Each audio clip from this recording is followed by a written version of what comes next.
Eso no había chicha ni agua que bajara eso, hermano. Mostrarle a la gente lo que no es duro. Pero vamos a enseñar de esta manera, hermanos. ¿Por qué? La sutileza del diablo. Yo les voy a hacer un reto a ustedes esta noche, un reto visual y auditivo. ¿Usted es conocedor de la palabra? ¿Usted quiere ser conocedor de la palabra? ¿Usted quiere ministrar? Usted sabe que la primera regla del pastor es defender las ovejas. ¿Sí sabía? Más que alimentarlas, defenderlas. ¿Sí? ¿Usted ha visto las ovejas? ¿Cómo son pastoreadas según las usanzas orientales? No, las ovejas comen solas. ¿Quién produce la hierba? Dios. ¿Sabe qué significa eso? Dios alimenta a las ovejas. Nosotros somos instrumentos de Dios. La primera tarea y más importante de un pastor es proteger las ovejas de Dios. Porque las ovejas las alimenta Dios. La hierba que sale del suelo que las ovejas comen no las produjo el pastor, las produjo Dios, las produjo la tierra. Porque las ovejas se alimentan de lo que Dios provee por medio de sus siervos e instrumentos. Pero todo eso es de Dios, lo dice el apóstol Pablo. Nosotros somos solo servidores de Dios y ustedes la alabanza de Dios. Pero hay gente que piensa que el alimento que le dan a las ovejas es que las ovejas dependen de ti. No dependen de ti. Tu primera tarea es defender las ovejas de los lobos. Yo le voy a presentar, hermano, un reto hoy, un reto visual y auditivo. Pare la oreja y apunte. Le voy a pedir que apunte. Apunte. Por favor, apunte, porque yo quiero que usted hoy sea entrenado. Usted sabe, en algunos grupos en Panamá nosotros hacemos estos ejercicios de apologética literal. Es decir, yo les presento un video a un grupo y usted tiene que pararse firme y defender esto que está ahí. Usted tiene que defender esto. Yo no le voy a dar pistas en mis enseñanzas y en mis grupos. Yo no le doy pistas. Yo le voy dando un marco de referencia, estatutos, preceptos, y cuando yo le presento el video de un falso maestro enseñando, usted se tiene que parar en ese micrófono y usted tiene que defender eso. Porque es que mi interés no es comer solo, hermano, que usted también coma y que usted tenga una espada bien afilada. Yo le voy a presentar visualmente un video corto, y en ese video yo quiero que usted escuche con mucha atención si usted logra captar las sutilezas de un falso maestro. Si yo voy a derribar este ídolo a gente que lo ha visto por ahí, lo siento, pero yo ahorita soy Gedeón. Si hay que darle más, o yo le doy más. Yo le voy a presentar a un falso maestro que con sutileza, hermanos, sutileza, mezcla verdad con mentira, como los amigos de Job, como Elifaz, Bildad y Zofar, mezclaban verdad con mentira, influenciados por Satanás. Pero la apariencia, la gente se la come y venga para acá. Yo le voy a presentar un primer video donde usted va a parar la oreja. Obviamente después del video yo le voy a dar la respuesta de dónde el hombre está falseando la palabra. Pero ese personaje niega el arrebatamiento de la iglesia, y entre los argumentos que él utiliza es Mateo 24 para negar el arrebatamiento de la iglesia. Voy a presentar ese video, ponga atención, tenemos listo el primer video, adelante.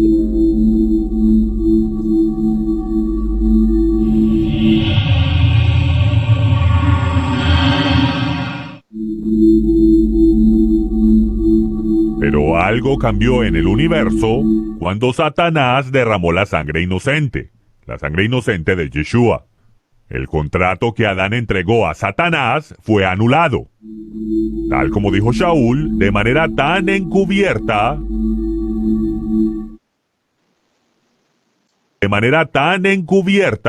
pero muy oportuna. Si Satanás hubiera sabido este misterio, que al derramar la sangre inocente iba a anular su autoridad sobre este mundo, ni él ni sus príncipes, quienes han doblado su rodilla ante él, hubieran sacrificado al Señor de gloria. Yeshua, Jesús, quien no conoció pecado, fue sacrificado voluntariamente en lugar de la parte culpable, Adán. Yeshua nos ha liberado del poder de Satanás. Él ha redimido del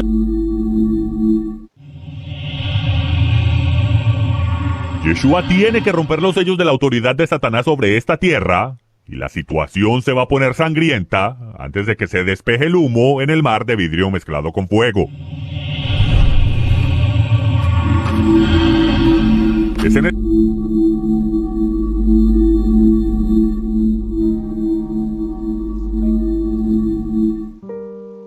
Lograron algunos ver dónde está el hombre errado.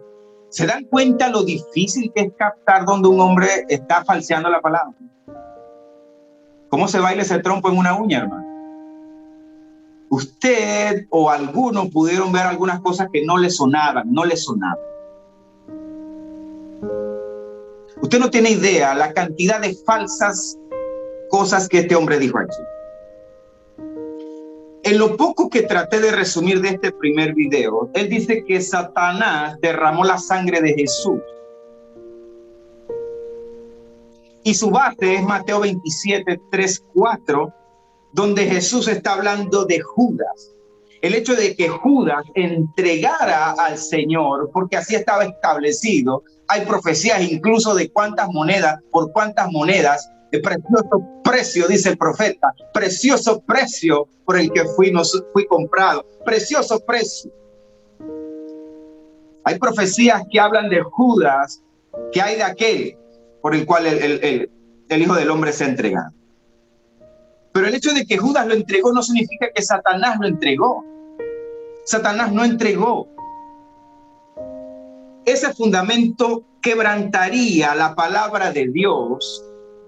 Y el hecho de que Juan 13:27 dice que Satanás entró en Judas. Hermano, escuche bien. Acuérdense que esa es la descripción de lo que narra en ese momento Juan. Satanás es un ser angelical, corpóreo, caído, pero tiene cuerpo, hermanos. El apóstol Pablo en 1 Corintios capítulo 15 dice que hay cuerpos terrenales y hay cuerpos celestiales. Hablando de los ángeles son corpóreos. Satanás no pudo meterse dentro de Judas, quebrantaría los principios bíblicos. Escúcheme, si Satanás fue el que derramó la sangre del Señor, estaría quebrantando, apunte lo que apuntan rápido, estaría quebrantando los siguientes textos. Juan capítulo 3, versículo 16. Juan 3:16 dice que el Padre entregó al Hijo de tal manera, ¿qué dice la palabra de Dios? Entregó.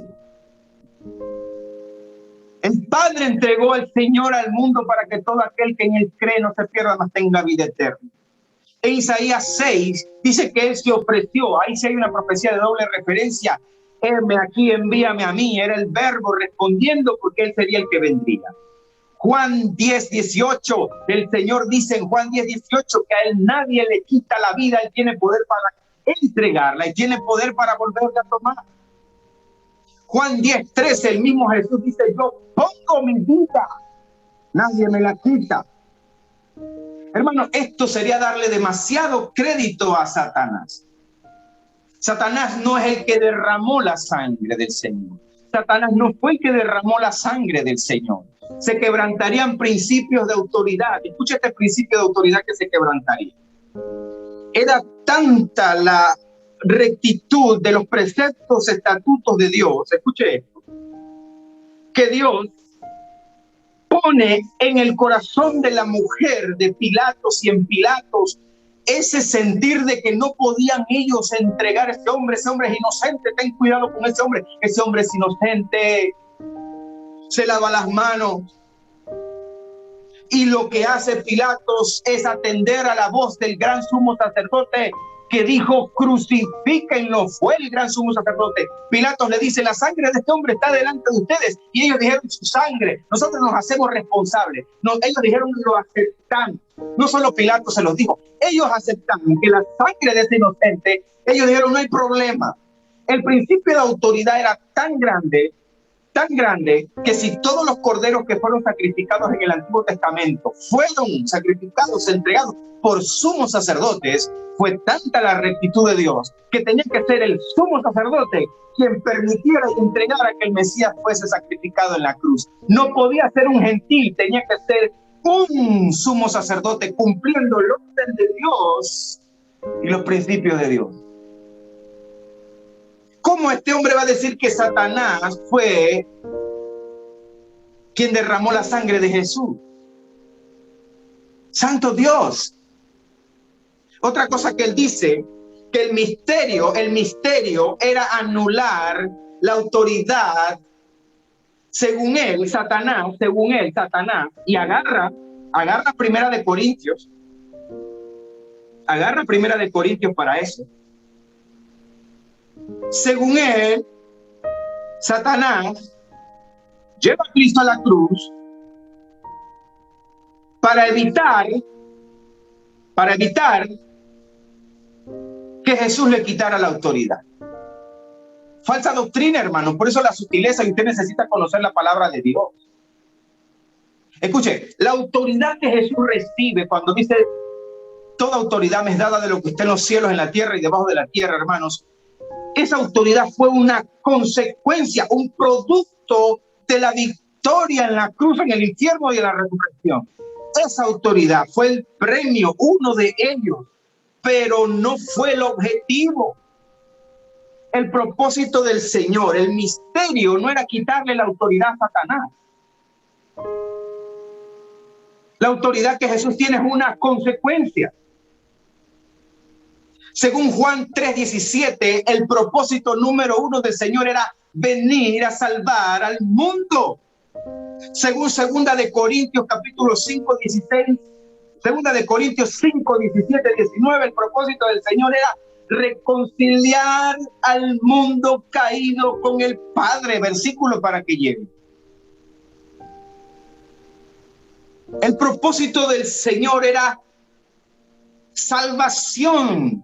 El misterio escondido, hermanos, era venir a salvar a los gentiles, a los despreciados, a los desechados, a lo vil y menospreciado escogió Dios, y usted y yo, hermanos, éramos los vil y menospreciados. El misterio no era quitarle la autoridad a Satanás, como lo dice este falso maestro. El misterio era la iglesia. ¿Sabía eso? El misterio era la iglesia. Él dice que Pablo lo dice. Y cuando usted lee realmente lo que dice el apóstol Pablo, Pablo no está diciendo eso por ninguna parte. El misterio no era ese, hermanos. Primera de Corintios capítulo 1, vaya conmigo.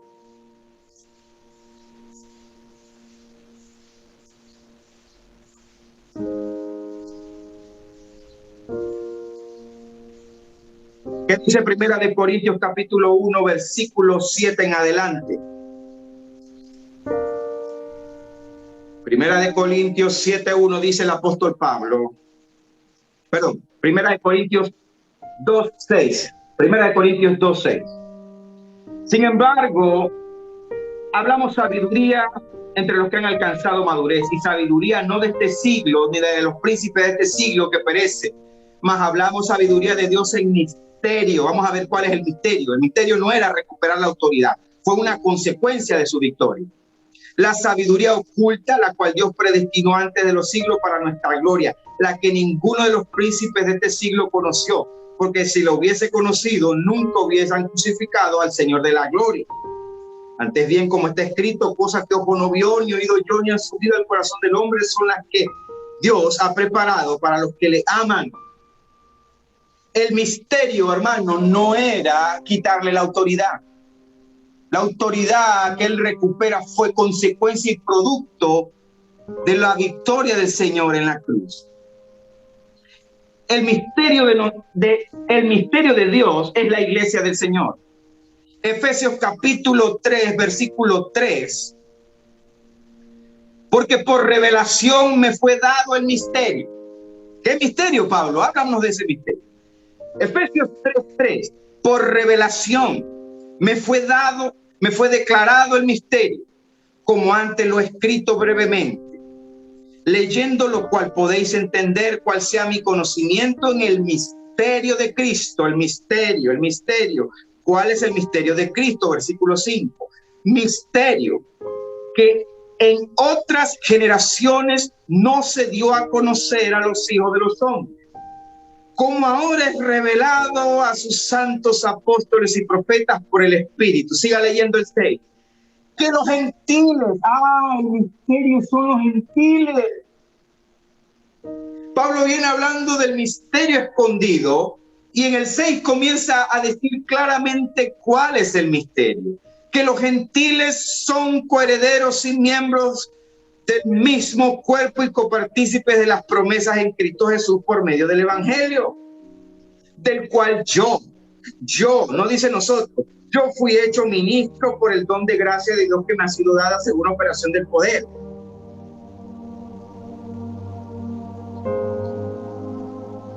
El hecho de que Pablo supiese que a él se le dio a conocer el misterio de la iglesia, lo que vendría para los gentiles, hermanos, eso le decía a Pablo que él era prisionero de Cristo. Este era un compromiso tan grande para Pablo, que él se describe en Efesios 3:1 como prisionero de Cristo, y en el 3:14 hace una oración en medio de la carta del peso de gloria que representaba ser responsable del misterio de que los gentiles, la iglesia, habían sido el misterio escondido y oculto de Dios. Oculto ante las potestades, oculto ante los demonios. Lea el versículo 10, Efesios 3:10. Para que la multiforme sabiduría de Dios sea ahora dada a conocer por medio de ¿quién? De la iglesia. ¿A quién? A los principados con minúscula y potestades con minúscula. ¿Dónde están ellos? En los lugares celestiales, conforme al propósito eterno que hizo en Cristo Jesús nuestro Señor. Mire qué dice el versículo 14. Mire la fuente de este misterio y esta comisión paulina. Por esta causa. ¿Por qué causa, Pablo? ¿Por cuál causa? Por lo que les acabo de decir. Por el misterio de la iglesia. Porque Dios escogió que de los gentiles se haría un cuerpo, usted y yo. Dios escogió que de los vil y menospreciados, los gentiles, se haría un cuerpo. Les daría a ellos ser coherederos con Él. Eso era tan grande, tan fuerte, tan pesado para el apóstol Pablo, que Pablo dice, por esta causa, por el peso de la responsabilidad que tengo, por esta causa doblo mis rodillas ante el Padre nuestro Señor Jesucristo, de quien toma nombre toda familia en los cielos y en la tierra, para que os dé conforme a la riqueza de su gloria y ser fortalecido con poder en el hombre interior por su espíritu. Ese es el misterio, la iglesia. Por eso que en Mateo 24 Jesús no puede estar hablando de la iglesia. Mira el peso de gloria que representa la iglesia. Pablo dice, por esta causa doblo mi rodillas. Y este falso maestro dice que el misterio era que Jesús venía a recuperar la autoridad que perdió Satán. No, fue una consecuencia, fue producto, fue premio, fue gloria. Y hay mucho más, hermano. Hay mucho más. Otra cosa que no la voy a dejar pasar por alto, porque la gente que va a ver este video y lo va a repetir va a decir, se le olvidó aclarar esto. No. El tercer error que sale en ese video, casi indetectable al oído, es que él dice, usted lo va a ver, lo puede repetir después, él dice que los rollos, y yo no le puedo presentar el video completo porque sería demasiado tiempo, pero él dice que los rollos de la ira que aparecen en Apocalipsis 5 están en manos y son de Satanás. Mira esta aberración. Él dice que esos rollos, esos rollos y esos sellos son de Satanás y que el único digno en abrir los sellos es Jesucristo. No. Ese rollo está en el reino de los cielos y la propia palabra de Dios dice que están en manos del que está sentado en el trono. Y el único digno de desatar esos sellos es el mismo que lo tiene en la mano. Si Jesucristo lo tiene en la mano, ¿cómo? Si el Cordero lo tiene en la mano, ¿cómo van a ser de Satanás? Dios. Impresionante.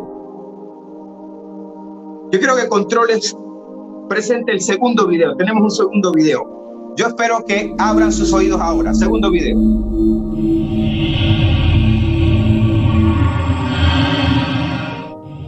la profecía más repetida y más ignorada sobre Yeshua en toda la cristiandad. Solo habrá una sola señal de su autenticidad, una señal de que él es el verdadero Mesías, la señal del profeta Jonás. Así como Jonás estuvo 3 días y 3 noches en el vientre del gran pez, Yeshua dijo que él estaría 3 días y 3 noches en la tumba, en el corazón de la tierra, y resucitaría al tercer día. Cuando Yeshua gritó en voz alta, consumado es, la tierra tembló, las rocas se partieron y los sepulcros se abrieron. El Señor abrió los sepulcros en la tarde del miércoles, el mismo momento. Déjelo correr, que es así. En que los sacerdotes estaban marcando las 10 gavillas de cebada Aviv a una milla de distancia en el Monte de Olivos. Debido a una orden antigua del profeta y rey David, esas gavillas serían cosechadas después de la caída del sol al final del Shabbat semanal, 3 días y 3 noches más tarde. A la puesta del sol del miércoles 28 de abril dio inicio al Shabbat solemne de la fiesta de panes sin levadura. Yeshua fue colocado en la tumba justo antes de la puesta del sol y estuvo muerto en la tumba toda la noche del miércoles, toda la noche del jueves y toda la noche del viernes. 3 noches, justo como le había profetizado. Yeshua estuvo en la tumba todo el día del Shabbat solemne, el jueves, todo el día del viernes, todo el día del sábado, el Shabbat semanal, y resucitó en el Shabbat al tercer día, como lo registran las Escrituras. Ahora, el atardecer al final del Shabbat semanal da comienzo al día de los primeros frutos. Cuando Yeshua resucitó en el Shabbat, 3 días y 3 noches después de su entierro, él esperó hasta la puesta del sol. Y entonces resucitó a aquellos cuyas tumbas se abrieron por el temblor que ocurrió en la tarde del miércoles. Esos santos fueron los primeros frutos de los cuales Pablo habla. Mesías, los primeros frutos, La mañana siguiente al Shabbat semanal, durante la fiesta de panes sin levadura, es cuando el sumo sacerdote Después que el templo fue destruido, los fariseos cambiaron el día de los primeros frutos, pero ellos no pudieron cambiar el cálculo histórico, la realidad profética de las instrucciones de Moisés o la revelación del rey David. De acuerdo a la liturgia oficial del templo, luego de que los corderos de la Pascua eran sacrificados y las 10 gavillas de cebada eran marcadas para la cosecha, el sumo sacerdote era aislado en el monte del templo, el monte Moriah, y nadie lo podía tocar para no contaminarse hasta que presentara los primeros frutos de la cebada en el templo santo. De la misma manera, Yeshua estuvo aislado en su sepulcro, debajo del pico más alto del monte Moriah, el cual está al norte de la muralla de la ciudad de Jerusalén. La presentación de los primeros frutos era una sombra profética de lo que Yeshua cumpliría como el eterno sumo sacerdote la mañana después de su resurrección. Cuando Miriam fue a la tumba temprano en la mañana, todavía estaba oscuro. El cuarto día, que había comenzado al atardecer la noche anterior, aún no había amanecido. Sin embargo, la tumba estaba vacía. Ella vio en la oscuridad lo que supuso era un jardinero. Ella gritó, ¿dónde has llevado a mi maestro? Por favor, ¿dónde lo has puesto? El jardinero contestó con una sola palabra, Miriam. Ella conocía esa voz, ella estalló en lágrimas, corrió a abrazar sus pies, Yeshua dio un paso atrás diciendo, no me toques. Todavía no he ascendido a mi Padre en el cielo. Ve, dile a mis discípulos que voy a ascender ahora a mi Padre y su Padre, a mi Dios y su Dios. Yeshua, ahora como el sumo sacerdote, según el orden de Melquisedec, toma a esos santos, a quienes él resucitó de entre los muertos después de su resurrección, y los presenta a su Padre en el templo celestial como los primeros frutos de entre los muertos. Ahora, esos 24 ancianos con coronas, en sus tronos de oro, están esperando la reunión de aquellos que pertenecen al Mesías en su venida. Después de que Yeshua presentó los primeros frutos delante del trono celestial, él regresó a la tierra e interceptó a las otras mujeres que estaban regresando de la tumba con sus especias fúnebres sin usar. Yeshua las saludó. Jehová, Yoshia. Jehová las salve. Las mujeres corrieron a él y abrazaron sus pies. El sumo sacerdote santificado había presentado ya los primeros frutos en el templo celestial y podía ser tocado ahora por la congregación de Israel.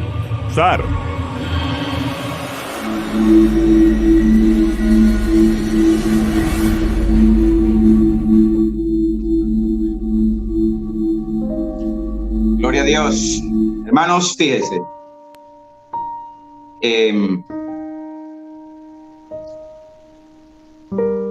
La apariencia de piedad, la barba, parece judío. Y uno de los videos que vamos a presentar ahorita, seguido a este, le voy a demostrar qué hay detrás de personajes como este. Estamos acostumbrados, ya sabemos, de falsos apóstoles y falsos profetas ya identificados.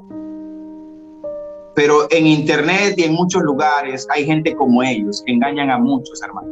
La gente se va por la apariencia.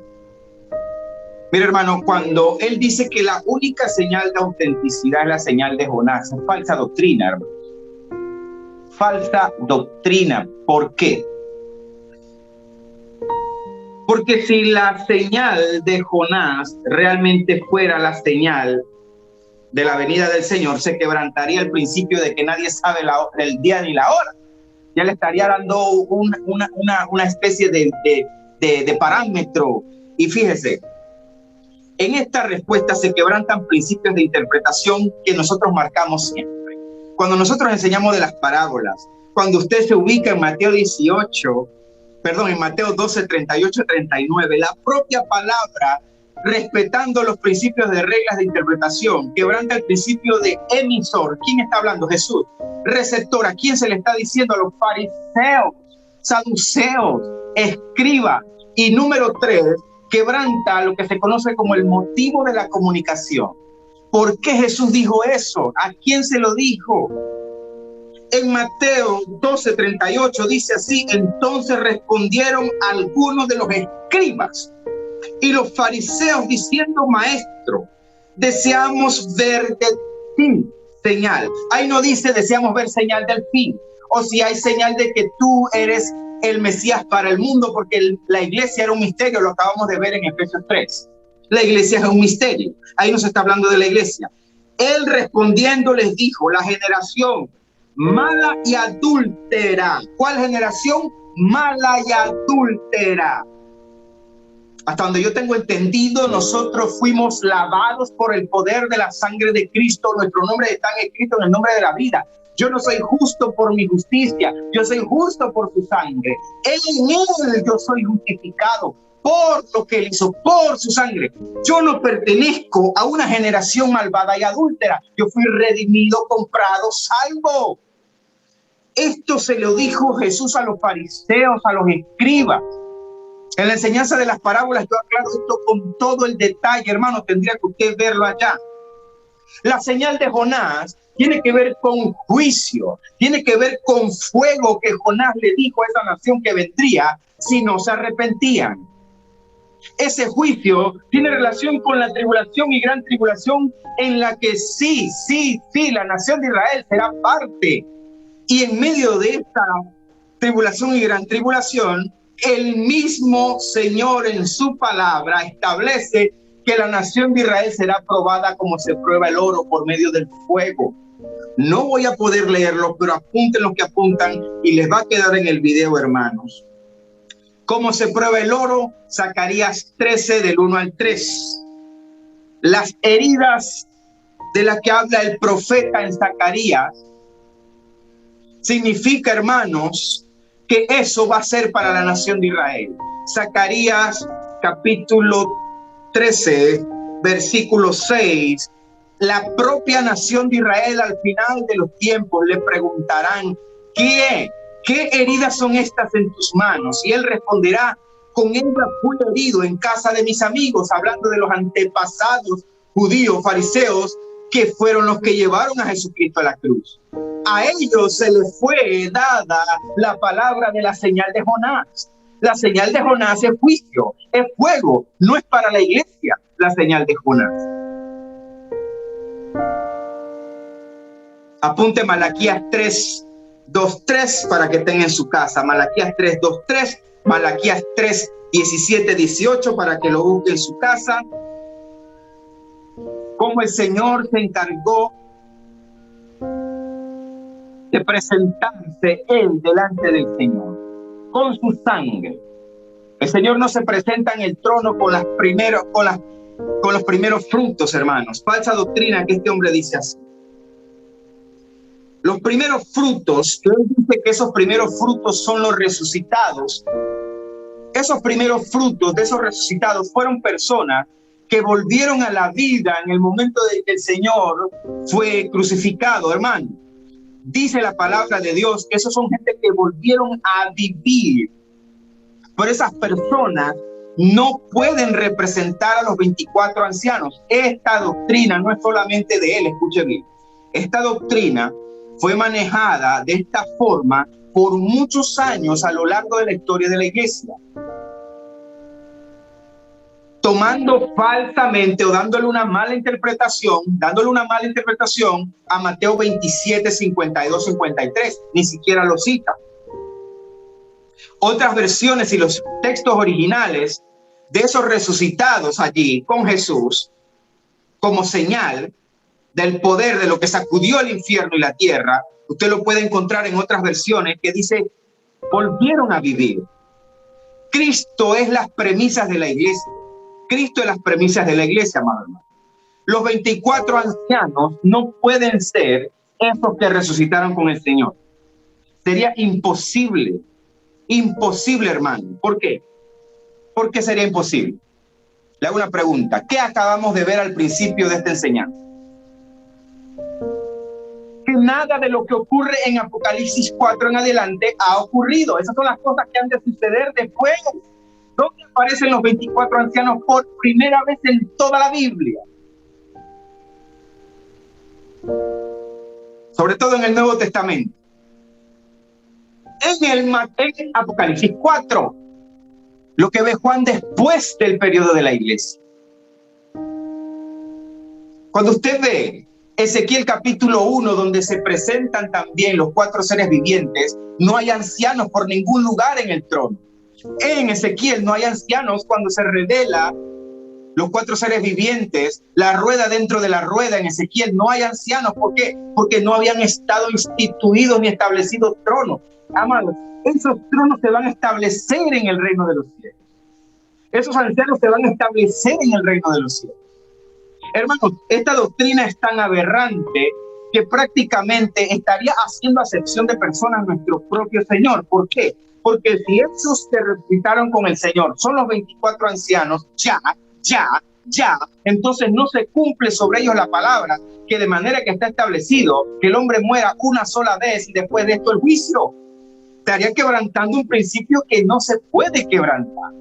Todos tenemos que dar cuenta. El apóstol Pablo, cuando habla del tribunal de Cristo, dice, porque es necesario que todos nosotros, se incluye, comparezcamos ante el tribunal de Cristo para que todos demos cuenta de sí mismo en ese tribunal. Pablo se cuenta dentro de los que van a dar cuenta en el tribunal de Cristo. ¿Cómo es posible que estos que resucitaron con el Señor ya están sentados, cosa que no es bíblico porque Apocalipsis 4, 1 en adelante es eventos del futuro? No pueden estar sentados ya. ¿Cuándo se van a sentar allí? Cuando la iglesia sea arrebatada, los cuerpos sean glorificados. Los 12 de Jesús tampoco representan parte de los 24 ancianos. Escuche bien, los 24 ancianos es la palabra presbíteros, presbiterio. Los 24 ancianos es la representación de toda la iglesia en el reino de los cielos. Los 24 ancianos es la representación futura de toda la iglesia en el reino de los cielos. Según esta interpretación, el propio Jesús estaría planchando a los propios apóstoles. Escuche esto. Según esa interpretación, Jesús estaría planchando a los propios apóstoles. Falsa doctrina, hermanos. Falsa doctrina. No pueden ser ellos los 24 ancianos. Pero escuche, la tarea es esta. La tarea es esta. Usted se dio cuenta de eso. Usted se logró percatar de eso. Fue duro para el oído escuchar y darse cuenta que había sutilezas mezcladas allí. La apariencia, la barba, etcétera. La gente se come el cuento. Hay que admitir que no es tan fácil detectar la sutileza. El hombre está diciendo que los que resucitaron con Jesús automáticamente pasaron a 12 tronos, a los tronos, a 24 tronos, y están esperando a la iglesia. Están esperando a la iglesia. ¿Y ellos qué? ¿Fueron juzgados por delante? No, hermano, no. Y hay mucho más texto que no voy a poder entregar aquí. Por favor, hermano, el tercer video. Mejor dicho, el cuarto video. El siguiente, varón.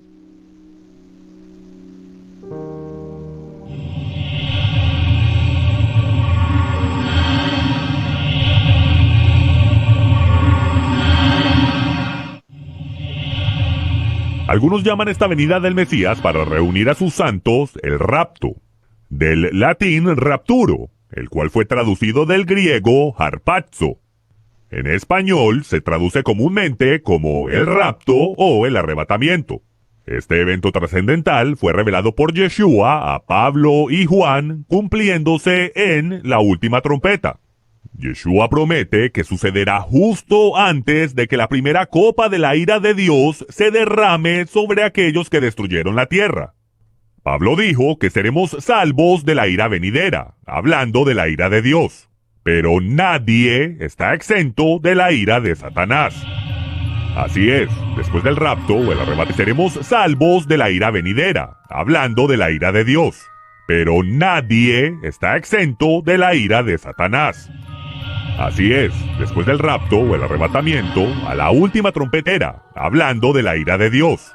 Pero nadie está exento de la ira de Satanás.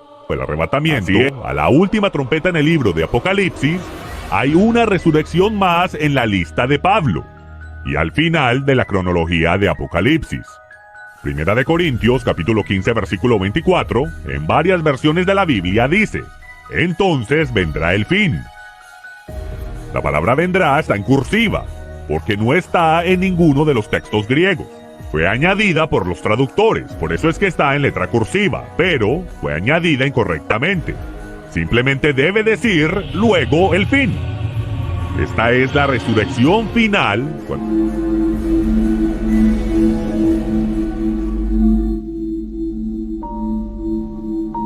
Amén. Hermanos, usted sabe lo que es decir que nadie está, que nadie está salvo de la ira de Satanás. La única ira de la que se habla en la palabra de Dios es la ira de Dios. En toda la Biblia solo se habla de la ira de Dios. ¿Qué versículo el hombre está sacando de contexto? Por supuesto, y por eso comenzamos con el video. Está sacando de contexto solamente un pasaje bíblico, uno solo, y fue el que les mencioné. Apocalipsis 12, cuando en la palabra de Dios está narrando la batalla futura de las 4 profecías que se van a cumplir en el futuro próximo, eventos del porvenir. Apocalipsis 12:7, la batalla en el cielo, hermanos. El texto que el hombre está agarrando es cuando dice que Satanás, ay de los moradores de la tierra, dice aquí, versículo 12:12, por lo cual alegraos cielos y los que moráis en ellos, ay de los moradores de la tierra y del mar, porque el diablo ha descendido a vosotros con gran ira, sabiendo que le queda poco tiempo. ¿En qué momento está ubicado allí? Imagínese usted sacar ese versículo de contexto para decir que nosotros estamos salvos de la ira de Dios, pero no de la del diablo. ¡Santo Dios! Estamos salvos de la ira de Dios, pero no de la del diablo. ¿Cuál ira del diablo? Si el que viene con gran ira a hacer justicia es Dios. Lo que se desata en Apocalipsis 6, 16, 17 es la ira del Cordero. Y allí en adelante es la ira del Cordero, la ira de Dios, no la ira de Satanás. Lo que él está airado en el versículo, lo que va a estar airado es que sabe que le queda poco tiempo, solamente porque le queda poco tiempo. Pero Satanás no tiene autoridad, ni poder, ni autoridad, ni potestad de desatar ninguna ira. La ira es la de Dios, haciendo justicia, cumpliéndose, amado hermano, Daniel 9:24. Terminar la prevaricación, acabar con la iniquidad y ungir al Santo de los Santos en el milenial. La ira que se desata es la del Cordero. La ira que se desata es la de Dios. No hay ira del diablo. Este hombre está diciendo que somos salvos de la ira. Y está usando a Pablo. Está usando a Pablo. Claro, él no puede negar a Pablo. Él no puede negar a Pablo por lo que Pablo dice. Pablo dice claramente, primera de Tesalonicenses 5, 9 y 10. Porque no nos ha puesto Dios para ira, sino para alcanzar salvación por medio de nuestro Señor Jesucristo. Pero de la ira que el Señor nos salva es de la única ira, la ira de Dios. No hay más ira. Y la de Apocalipsis es la del Cordero. Por eso se desata en Apocalipsis 6, 16 y 17. ¿Por qué la enseñanza comenzó con el video de la cronología? ¿Cómo se debe entender Apocalipsis a partir de Apocalipsis 1:19? Escribe las cosas que has visto, pasado inmediato, las cosas que son presentes de la iglesia y las que han de suceder después de esta. Dijimos, Apocalipsis 4:1 en adelante no ha ocurrido. Hay que respetar la cronología de Apocalipsis.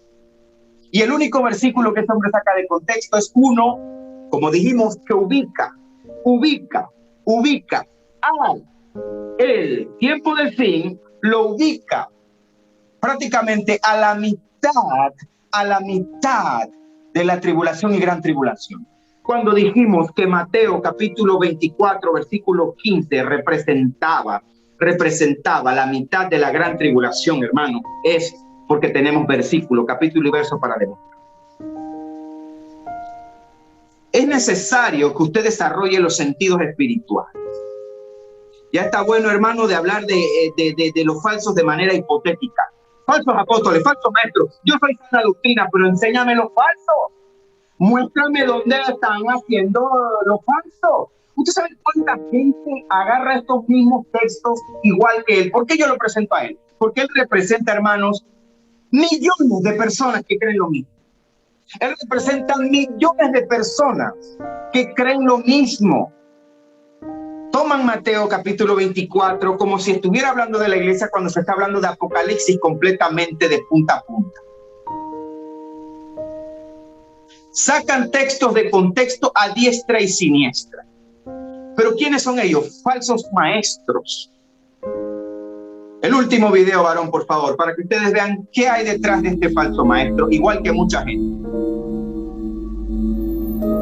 Todo es un show con intereses económicos. Detrás de esto hay escenografías, hay cámaras, hay guionistas, hay teleprompters, hay iluminación. Todo es un montaje. Este señor es el personaje perfecto con la apariencia perfecta y cierto conocimiento que le permitió hacer una sociedad con una empresa para generar todo este tipo de contenido y que parezca muy creíble. Dentro de sus contenidos no hay una teología correctamente alineada, no hay exégesis bíblicas, no hay hermenéutica, no hay respeto a las reglas de interpretación.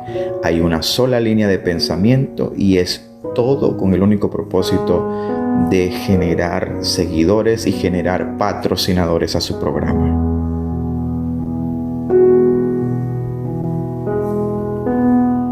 Son millones de personas que ya patrocinan este programa porque de eso se trata este tipo de falsos. Acompáñenme y hágase un patrocinador de los evangelios cronológicos. El Apocalipsis.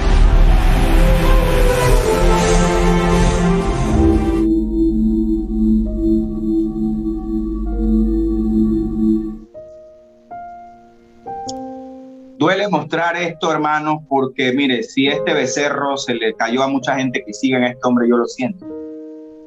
Pero esta gente hay que darle mazo, hermanos.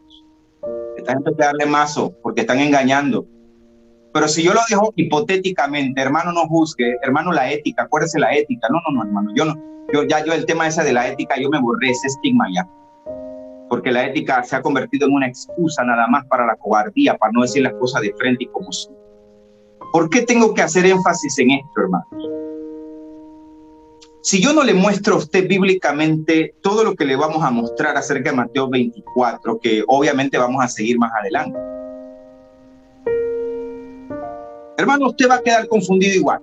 Cualquiera va a venir por ahí y le va a sacudir la cabeza y le va a decir que no, que esto es falsa doctrina, lo que yo estoy enseñando. Usted no va a saber defender el arrebatamiento y las promesas que hay para nosotros. Mateo 24 no es cualquiera palabra, no es cualquiera profecía, no fue cualquiera respuesta dada por nuestro Señor.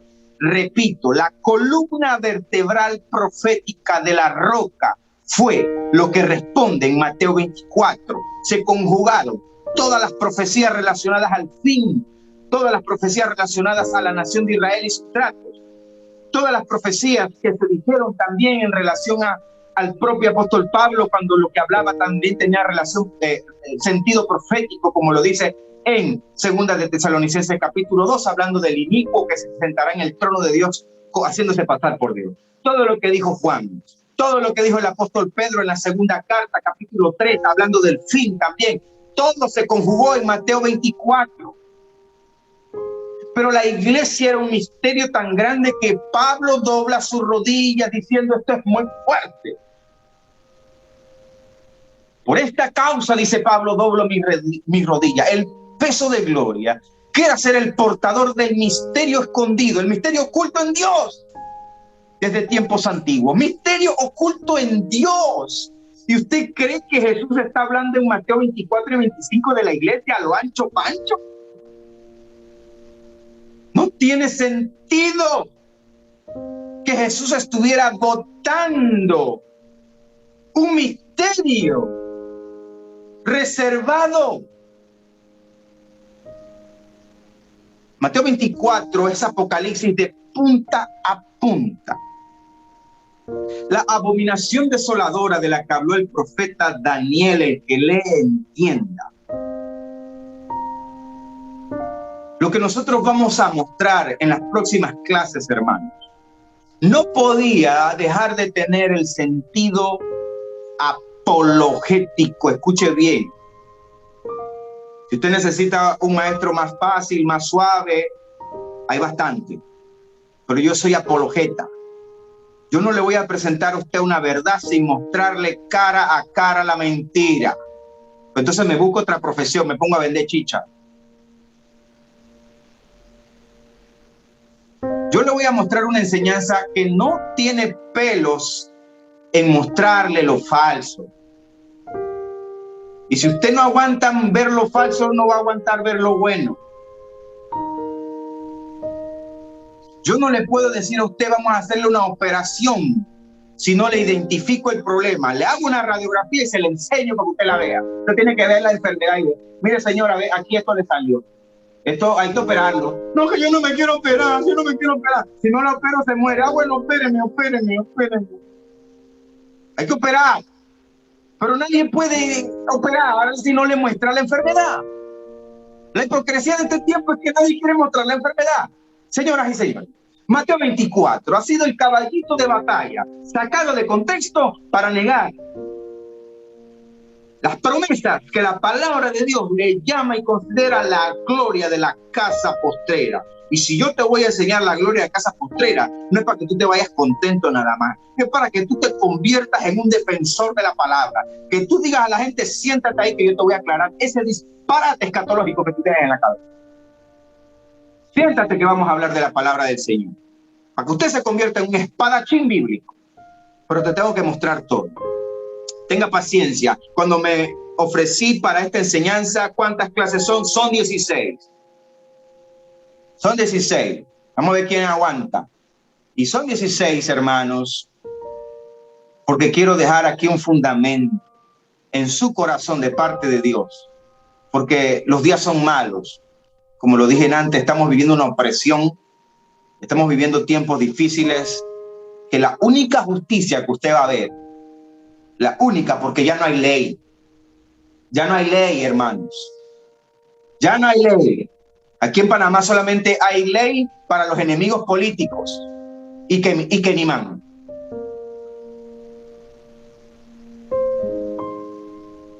Estamos viviendo la recta final, hermanos. Y mientras más sepamos de estas cosas es mejor.